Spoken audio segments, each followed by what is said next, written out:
Saya tak mampu nak cerita tentang kehebatan ayat ini. Ayat firman Allah semua hebat belaka. Tetapi pengalaman saya sendiri dan pengalaman orang yang datang bercerita kepada saya. Pakcik, makcik, orang yang begitu, orang begini. Kalau saya pergi ceramah, ramai yang datang cerita satu persatu. Ustazah, masalah yang saya tanggung 3 tahun, 3 bulan, bertahun-tahun. Saya beramal dengan ayat ni, subhanallah, Allah selesaikan dalam tempoh yang singkat. Ada seorang makcik jumpa saya, ustazah, telinga saya sakit berdengung, dah jumpa doktor macam-macam. Alhamdulillah, lebih kurang seminggu beramal, yakin betul dengan ayat ni Allah bagi sembuh. Seorang pakcik jumpa saya menangis-nangis, orang tua umur 60 lebih. Ustazah menangis-nangis, saya kata, kenapa pakcik? Ustazah, tolonglah sebarkan ayat tersebut. Pakcik alami masalah sekian-sekian, alhamdulillah 3 minggu masalah selesai. Ustazah, pakcik kerja jadi driver, bawa driver lah, bawa van ke macam tu lah. Pakcik tak reti sangat tengok waste, pakcik selalu sesat. Nak pergi situ, gini-gini, orang tua, kerja driver, lori ke apa, wallahualam, selalu sesat. Tetapi pakcik hari-hari pagi-pagi pakcik akan baca doa tu. Wa ufawwidu amri ilallah.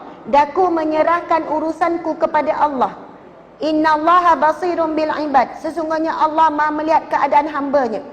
Setiap kali pakcik sekarang ni sesat je ustazah, wallahualam, entah datang daripada, ada je orang datang tunjuk jalan.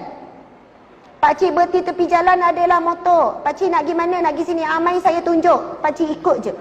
Segala urusan hidup pakcik hari demi hari dipermudahkan Allah. Rupanya hidup pakcik selama ni susah sebab pakcik kurang bergantung kepada Allah. Pakcik rasa pakcik boleh uruskan hidup pakcik sendiri, lalu Allah membiarkan hidup pakcik. Kita sangat terhad sebenarnya. Saya pernah ceramah di Petronas Terengganu. Ada seorang hamba Allah lelaki datang. Ustazah, saya nak juga cerita pada ustazah. Saya dah hampir letak jawatan berhenti kerja. Sebab apa? Saya ada penyakit tekanan mental, iaitu anxiety, depression. Saya nak tinggalkan keluarga saya, anak isteri saya semua saya nak tinggalkan. Saya tak boleh jumpa manusia, saya tak boleh jumpa orang, saya hilang keyakinan diri, ketakutan yang melampau. Saya rasa saya nak menyendiri. Saya dah pergi jumpa pakar sakit jiwa. Saya jumpa ustaz itu, ustaz ni, saya makan ubat untuk tekanan mental dan sebagainya. Walaupun orang kata anxiety ataupun depression bukan tidak terlibat tentang iman. Ini hari ni orang kata tak terlibat dengan keimanan. Ia adalah semata-mata penyakit jiwa. Perasa atau tidak, pernyataan ini cuba memisahkan. Pisahkan daripada roh ataupun rohani. Masya Allah. Yang cik ni cakap, ustazah, alhamdulillah, saya hari tu Allah izinkan dengar ceramah ustazah tentang ayat surah Ghafir ayat 44. Wa ufawwidu amri ilallah innallaha basirun bil ibad. Saya ulang-ulang ayat tersebut. Sebelum itu ada orang kata, ulang istighfar 1000 kali. Saya istighfar ustazah, saya selawat dan sebagainya. Tapi kenapa tak beri kesan, baru saya faham. Sebab saya selawat, saya istighfar tanpa saya yakin betul-betul kepada Allah Subhanahu Wa Taala. Tapi bila saya ulang-ulang ayat tu, dan ustazah pesan supaya baca dengan maksud, dan baca bukan jumlah yang banyak, yang penting serah bulat-bulat kepada Allah. Bila saya baca wa ufawwidu amri ilallah, daku menyerahkan urusanku, kesakitanku, masalahku kepada Allah. Innallaha basirun bil ibad. Sesungguhnya Allah Maha melihat keadaan hamba-Nya. Bila saya ulang-ulang ustazah, masuk ke dalam hati saya. Doktor pakar sakit jiwa, dia cuba rawat saya, tapi dia tak tahu bagaimana sakitnya saya.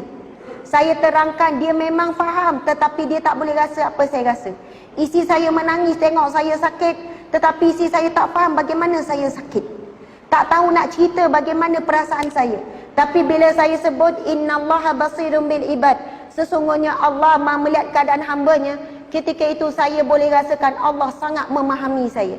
Tuan-tuan, puan-puan sekalian, sakit, sedih, sempit yang kita rasa dalam hati kita, Allah exactly boleh rasa, boleh tahu, boleh faham apa yang kita rasa.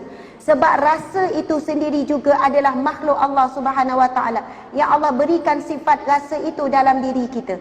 Bila kita sebut innallaha basirun bil ibad, Allah Maha melihat, Manusia boleh lihat kita sakit, doktor boleh bagi ubat untuk kurangkan kita sakit, tapi doktor tak boleh rasa sakit yang kita alami.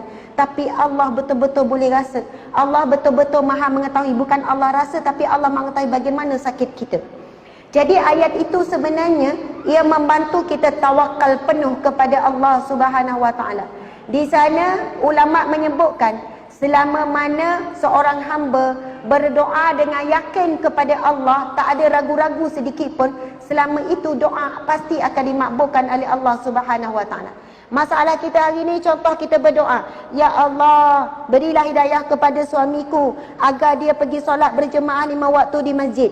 Tapi terlintas dalam hati kita, ada harapan ke? Faham tak? Kita ada rasa ragu-ragu. Ya Allah, jadikanlah anakku sekian-sekian. Nampak jalan tak anak? Suami pun sama, ada ragu-ragu. Tentang bab rezeki pun sama. Ya Allah, kurniakanlah rezeki yang barakah melimpah ruah. Macam ni je hidup, macam tak ada harapan ni. Masya Allah. Bila ada ragu-ragu, masuk jarum syaitan. Apabila kita tidak yakin dengan Allah, kita tak betul-betul serah bulat-bulat kepada Allah Subhanahu Wa Taala. Allahu Akbar. Dan kalau kita perhatikan hadis Nabi, golongan yang masuk syurga tanpa dihisap, tanpa diazab, ada 4 ciri. Salah satunya adalah mereka yang bertawakal penuh kepada Allah Subhanahu Wa Taala. Jadi insya-Allah para muslimin muslimat sekalian, dan insya-Allah selepas ini cubalah beramal dengan surah Ghafir ayat 44. Ada orang cari surah Ghafir ayat 44 tak keluar, sama surahnya surah Al-Mu'min. Wa ufawwidu amri ila Allah. Kita boleh tak baca sama-sama? Insya-Allah. Bismillahirrahmanirrahim. Wa ufawwidu amri ilallah. Innallaha basirun bil ibad. Sadaqallahul azim. Daku menyerahkan urusanku, kesakitanku, masalahku, ujianku, kesempitanku, kebimbanganku, kerisauanku, kesedihanku kepada Allah. Sesungguhnya Allah Maha melihat keadaan hamba-Nya.